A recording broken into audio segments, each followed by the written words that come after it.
Bonjour et bienvenue sur Vidéo Club 58. Aujourd'hui, on se retrouve pour une sélection de 5 survival urbains. Donc le survival, vous savez ce que c'est. Des personnes sont traquées, en général dans la jungle, dans la forêt, dans des environnements complètement naturels.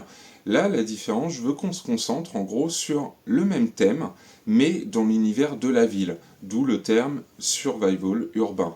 En premier choix, Judgment Night de Stephen Hopkins, donc le réalisateur de Predator 2 et de Perdu dans l'espace, entre autres. Donc, trois copains doivent aller voir un match, se perdent dans les rues, assistent à un meurtre, et du coup sont traqués par ces fameux meurtriers. Donc là, pour le coup, on est face à un film très rythmé, avec une bande originale sur laquelle j'étais déjà revenu lors d'une pause vinyle, une bande son complètement hallucinante, un mélange entre les rappeurs et les métalleux de l'époque, Slayer, Faith No More, etc. Là, on est vraiment face à une BO énormissime, très très culte, limite plus connu que le film en lui-même. Quant au film, eh ben, on est face à un film d'action plutôt nerveux, bien sûr très bien réalisé par Stephen Hopkins, un très très bon technicien voilà, de films d'action des années 90. On a de très bons interprètes, dont Emilio Estevez, que j'aime beaucoup. Mais là, oui, on est face vraiment à un survival urbain. Nos trois personnages, des civils, voilà, sont traqués par des tueurs, essayent de se cacher dans des sous-sols, dans des immeubles délabrés. Enfin, là, pour le coup, on va utiliser effectivement la ville, et plutôt la ville un peu laissée de côté, les quartiers complètement délabrés, très miséreux. Nos personnages principaux vont se retrouver là-dedans, eux qui viennent plutôt de banlieue, et doivent essayer de survivre toute une nuit. Et je trouve que voilà, en mode survival urbain, Judgment Night, bah, je trouve que c'est un des meilleurs films qui a été fait sur le sujet parce que on s'attache énormément à nos trois personnages principaux et pour le coup l'environnement est très très bien utilisé par Stephen Hopkins au même titre qu'il avait plutôt bien utilisé pour son Predator 2. Donc je voulais vous proposer voilà en survival urbain Judgment Night. Autre film culte en mode survival urbain, bien entendu Les Guerriers de la Nuit, aussi connus sous le nom The Warriors, donc de Walter Hill. Un gang participe à une grande réunion de tous les gangs de New York. Un leader se fait assassiner, notre gang de héros est accusé à tort et doit traverser toute la ville pour regagner son territoire tout en étant chassé par tous les autres gangs de la ville. Donc voilà, Les Guerriers de la Nuit, c'est hyper connu comme film, c'est génial, en vrai un des meilleurs Walter Hill, si ce n'est le meilleur. Un film très orienté bande dessinée, de l'aveu même de son réalisateur. Là encore une fois, tout le film se déroule en l'espace d'une nuit, on s'attache énormément à ce gang très charismatique. Il y a un effort qui est fait pour donner une véritable personnalité graphique en fait à tous ces gangs qui vont nous être présentés. Une situation d'urgence, on sait qu'à chaque coin de rue, il peut tomber sur eux un autre gang qui voudra les éliminer. Il y a même des surprises, des fois on a l'impression qu'ils sont en sécurité, en fait ça ne l'est pas du tout. Si vous ne l'avez pas vu, bah, je vous laisse la surprise. Mais Les Guerriers de la Nuit, voilà, c'est un film culte de survival urbain, où là pour le coup la ville de New York est vraiment utilisée dans tous les sens en termes de décor. On ne verra pas Central Park de la même manière ou les couloirs de métro de la même manière après ce visionnage des Guerriers de la Nuit, même si on nous montre un New York qui clairement n'existe plus. En tout cas, Les Guerriers de la Nuit, voilà, ça c'est un film culte que j'ai jamais abordé sur la chaîne, pourtant que j'adore, que j'ai sous différentes éditions. Et en mode survival urbain, là je trouve qu'on est vraiment dans le top du top. Un film qui devait bénéficier à un moment donné d'un remake signé par Tony Scott. Il y avait même eu un accord entre les gangs du coup de Los Angeles, parce que ça devait se passer à Los Angeles, ce remake, une sorte de trêve qui avait été organisée justement pour pouvoir tourner une énorme scène de regroupement de gangs, voilà, en référence à celle d'ouverture du premier film. Et malheureusement, la mort de Tony Scott a enterré complètement le projet, mais en tout cas, j'aurais été très très très très curieux de voir ce Guerrier de la Nuit version Tony Scott. Troisième choix, je l'ai déjà abordé sur la chaîne, celui-là, New York 97 de John Carpenter. Donc Snake Plissken est envoyé dans la ville de New York avec tous les criminels regroupés donc à l'intérieur de cette ville. Le président du coup s'est craché avec son appareil dans cette ville et Snake Plissken est envoyé pour le sauver avec une deadline. S'il ne le récupère pas en temps de temps, Snake Plissken mourra. Donc bien sûr, un film encore une fois, en mode urgence, hein, vous le voyez, le survival urbain, on a toujours en fait une sorte de deadline. Il faut arriver en gros à exécuter ses actions avant la fin de la nuit. Moi ça j'aime bien cette unité de temps dans le survival urbain. Alors là pour le coup, clairement, si le personnage ne remplit pas sa mission dans les temps, les billes explosives qui lui ont été injectées dans le cou vont se mettre en action et notre personnage mourra. Donc là, il y a une situation d'urgence. L'environnement, c'est juste l'horreur pour lui, hein, parce que là, pour le coup, on peut s'imaginer comme ça, que toute la ville est contre un seul homme. Donc c'est quand même pas rien.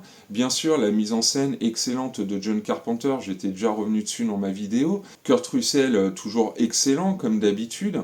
Et vraiment, voilà, un film, moi, qui m'a marqué lors de mon premier visionnage. J'ai beaucoup aimé aussi, parce que j'avais enchaîné à l'époque avec la suite Los Angeles 2013, hein, même combat mais à Los Angeles.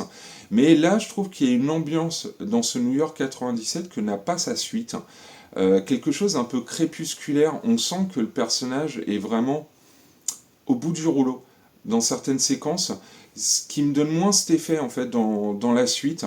Mais voilà, en mode survival urbain, si vous n'avez jamais vu New York 97, voilà, moi je vous le propose encore une fois du coup, parce que c'est un très très bon survival urbain, et pareil, on s'attache énormément à ce personnage en mode western qui arrive seul dans cette ville complètement délabrée et qui doit sauver quelqu'un mais se sauver aussi lui-même. En quatrième choix, je vais mettre American Nightmare 2. Alors la saga d'American Nightmare, voilà, est très connue, hein. Pendant un certain nombre d'heures, chaque citoyen peut se livrer aux pires exactions, commettre des crimes, tuer ses propres voisins. Si le premier film se passait quasiment intégralement dans une maison, le choix plutôt judicieux et un peu évident aussi du deuxième, c'est de nous placer dans les rues. Là, cette fois, on est bel et bien dans les rues, dans la ville, on se cache dans des bâtiments ou dans des couloirs ou dans des sous-sols. On essaye de survivre toute une nuit face à tous les détraqués possibles et imaginables qui, eux, se font un malin plaisir, voilà, à tuer les gens. Donc on est toujours face à ce thème du survival urbain, sauf qu'American Nightmare, en plus d'être une critique voilà, plutôt politique, en mode film dystopique, ça pourrait nous arriver plus tard, etc., c'est un bon film d'action. Je trouve plus que le premier film qui était plus orienté suspense pour moi. Là, on est clairement passé du côté actionneur avec cette suite, et on va effectivement suivre nos personnages principaux, donc différents du premier film. On va les suivre et on va croiser les doigts pour pas qu'ils se fassent tuer à chaque coin de rue, parce que c'est vrai qu'on s'attache quand même pas mal à eux. Et là, on est face vraiment à des détraqués, un peu comme dans New York 97, quoi, qui n'hésitent pas à se déguiser ou à utiliser des armes complètement loufoques pour arriver à leur fin. On est face à un film quand même plus violent que ceux que j'ai pu vous proposer avant, hein. Mais American Nightmare 2, voilà, je trouvais que c'était plutôt une bonne proposition en termes de survival urbain. N'hésitez pas à me mettre dans les commentaires si vous aimez cette saga et si vous jugez que ce deuxième est peut-être le meilleur ou s'il y en a d'autres que vous préférez. Parce que c'est vrai que d'American Nightmare, maintenant, il y en a pas mal. Et en dernier choix, je voulais vous proposer À mort l'arbitre. Alors À mort l'arbitre, je l'ai découvert il y a peut-être 2 ans maintenant, donc très tardivement, un film incroyable, avec Michel Serrault et Eddie Mitchell, l'histoire de supporters d'un match de foot qui, mécontents en gros du travail de l'arbitre en place ce soir-là, hein, donc Eddie Mitchell, vont se décider à le tuer, juste parce qu'ils ne sont pas d'accord avec les décisions que voilà, cet arbitre a pris lors du match, et qui a amené leur équipe fétiche à perdre. Et en fait, là, je trouvais que c'était un film qui nous montrait pour le coup vraiment la folie humaine. Michel Serrault, c'est un très très grand acteur.